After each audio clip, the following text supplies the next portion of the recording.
For today video guys, gagawa po tayo ng standard cheese platter. Inuna ko na pala ilagay ang provolone cheese. Hinulma ko siyang pahaba guys. Nirolyo-rolyo ko lang siya para magkaroon ng design sa board natin. Ang provolone pala guys is a cow's milk from Italy. Semi-hard cheese with mild flavor. Sunod, ilalagay ko naman guys ang Bella Vitano espresso. Hiniwa ko lang siya ng stick.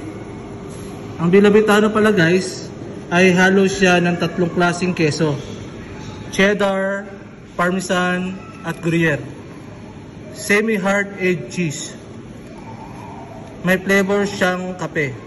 Cow's milk from US. Sunod, ang manchego cheese guys.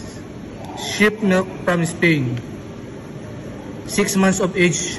Ginawa ko naman siyang triangle shape.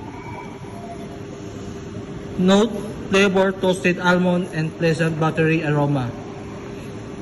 Pang-apat po, ang Gouda with truffle from Netherlands. Organic cheese po siya.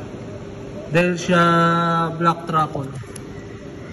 Prepared po siya sa red and white wine. Pang-limang keso, ang matured Gouda from Holland. 2 years of age. Ginawa ko naman siyang cubes para meron po tayong variety of shape sa cheese natin. Magandang tignan sa cheese platter. Nalagay na po natin lahat ng mga keso sa board. Sunod-sunod na po natin ilagay ang mga crackers at ang mga fruits sa mga bakanting space. Dapat pong magmukhang punong-puno ang board para maganda ang kalalabasan.